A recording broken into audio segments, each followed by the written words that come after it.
Bienvenue dans la suite du cours du langage VHDL. Et dans cette vidéo, on va voir les types de données. Alors, on ne va pas voir tous les types de données. Par contre, on va voir les types de données qu'on retrouve le plus dans le langage VHDL. Et donc, on va commencer par le standard logique. Donc, le standard logique, on le note std_logic et il représente un bit de données. Alors, vous pensez certainement qu'un bit de données, ça va être soit 0, soit 1. Mais par contre, il peut prendre d'autres états. Donc, il va pouvoir prendre l'état U, qui est pour non initialisé ou uninitialized in English. Donc, il n'a pas encore été initialisé. Ensuite, il a la valeur de X, donc il est forcé, mais à une valeur qu'on ne connaît pas. Il a le 0 et le 1, comme on a dit. Il a aussi le Z pour impédance haute. C'est ce qu'on va retrouver pour les buffers. Ensuite, on a le W. Donc là, il aura un faible signal, mais qu'on ne connaît pas. Le L, ce sera un autre faible signal qui va probablement tendre vers 0. Le H, c'est un faible signal qui va probablement tendre vers 1. Et puis, le tiret, ça n'a pas d'importance de son état. Donc, son état n'a pas d'importance. Donc là, c'est toutes les valeurs que le bit va pouvoir prendre. Bien entendu, ceux qu'on va retrouver le plus seront le 0, le 1 et le non initialisé. Alors, comment est-ce qu'on va faire pour représenter ceci? Donc, on va prendre le cas avec des signaux. Donc, on va dire signal A qu'on appelle sig A, donc signal sig A, 2 points, std logique pour le type de données, et puis on va lui mettre la valeur avec le 2 points égal, la valeur 0, la valeur 1, X, U, Z, W, H ou autre, entre quotes. Et on n'oublie pas le point virgule. Même chose pour le signal B, on va lui mettre la valeur de 1. Alors, on va pouvoir changer les valeurs des signaux. Donc, sig A, on n'oublie pas que pour changer ou pour affecter une valeur à un signal, ou pour changer sa valeur, on met une flèche vers la gauche. Et puis, on va mettre le 1 entre quotes, ou un 0, un H, ou autre. On peut aussi mettre un signal de type std logique dans un autre signal de type std logique. Comme on peut voir ici, on va placer la valeur de A dans B. Alors, attention, il faut absolument, lorsqu'on fait ce type de commande, que les deux signaux aient la même longueur, c'est-à-dire le même nombre de bits. Dans ce cas-ci, les deux sont représentés sur un bit, donc c'est bon.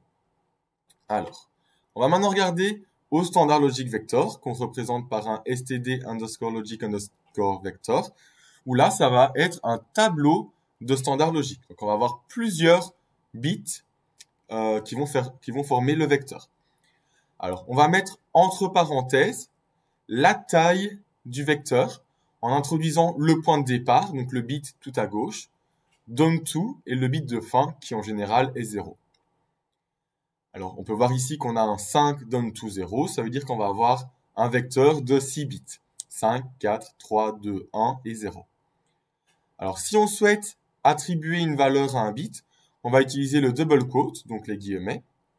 Et si on veut mettre uniquement des 1 ou bien uniquement des 0, alors on peut utiliser la commande others. Donc quand on utilise la commande others, ça veut dire qu'on va mettre tous les bits à 1 ou bien on pourrait mettre tous les bits à 0. Alors pour accéder à un seul bit du vecteur, on met entre parenthèses le numéro du bit. Donc on va regarder ici les différentes parties qu'on vient de voir. Et donc même chose, on a deux signaux. On a le signal sigc, qui est un standard logic vector, qui va de 5 à 0.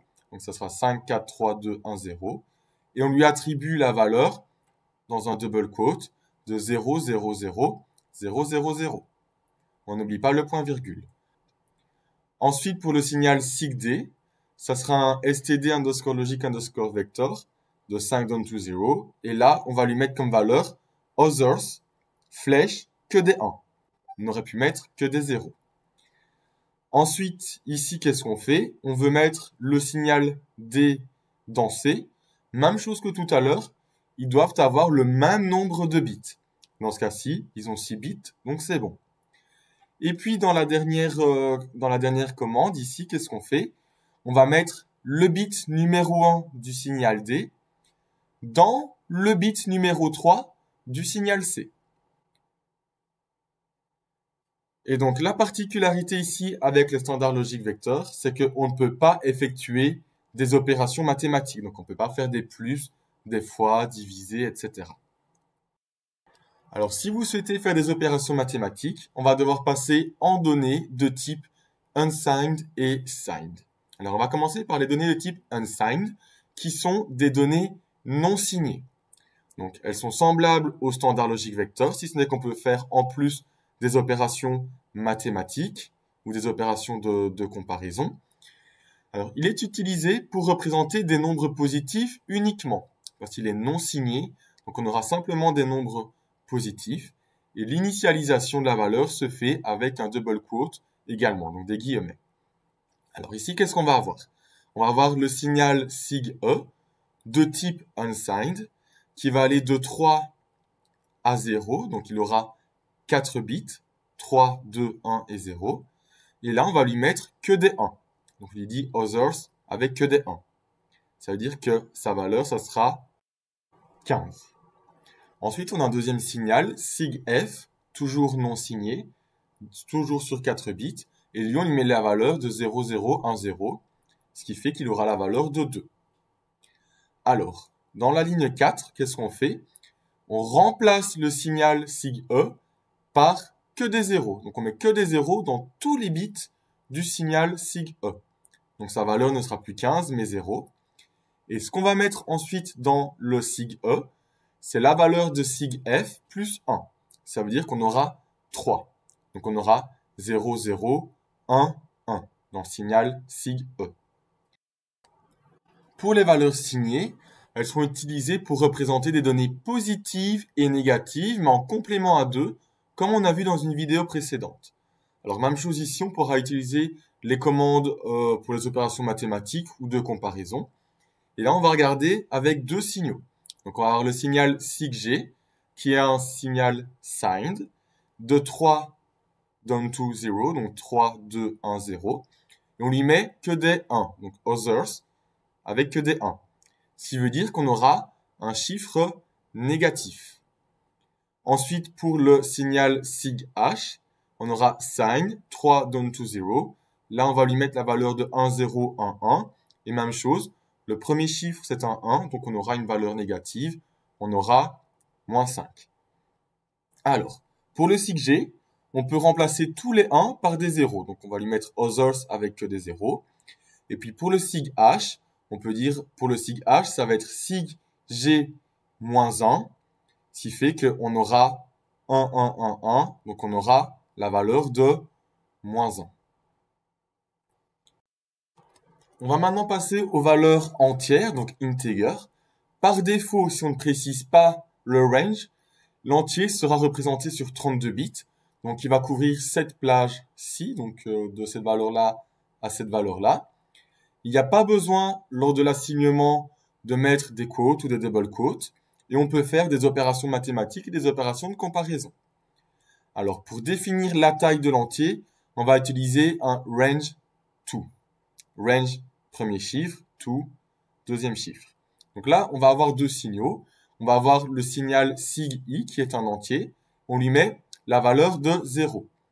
On ne définit pas son range, ce qui veut dire que par défaut, il sera sur 32 bits. Ensuite, il y a le signal sig-j, qui est aussi un entier. Là, on dit que l'entier aura un range de 0 à 255. Donc, il sera plus sur 32 bits, mais sur 8 bits. Et donc, lui, on lui met la valeur de 5 initialement. Et puis après, on peut changer la valeur de sig-i en lui disant qu'on lui met la valeur de 4. Et dans le sig-i, on peut dire finalement c'est signal j plus 5. Ensuite, on va regarder aux valeurs booléennes qu'on note boolean, qui vont avoir deux valeurs possibles, donc soit le false, soit le true.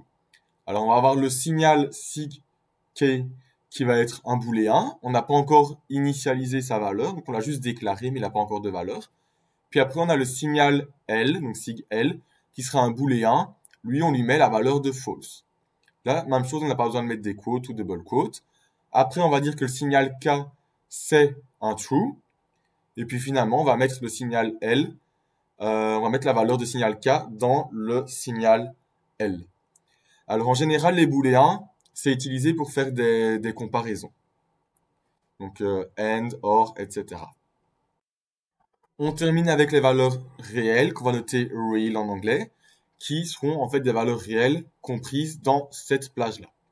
Alors on va tout d'abord créer un signal sig m de type real. On lui met la valeur de 0.0. On peut voir ici qu'on n'a pas besoin de mettre de quote ou double quote. Ensuite, on peut avoir une constante qu'on va noter pi, qui sera une valeur réelle. On va lui mettre la valeur de 3.1416. Et après, on peut faire des opérations mathématiques, des opérations de comparaison, etc. On va terminer cette vidéo par la conversion des données. Donc, quel est l'intérêt de convertir des données? Simplement, lorsqu'on veut faire des opérations qui nécessitent d'avoir le même type de données, donc 2 fois le même type de données, parfois on va devoir convertir un type de données vers une autre pour qu'elles soient les mêmes. Alors là, on va avoir un exemple.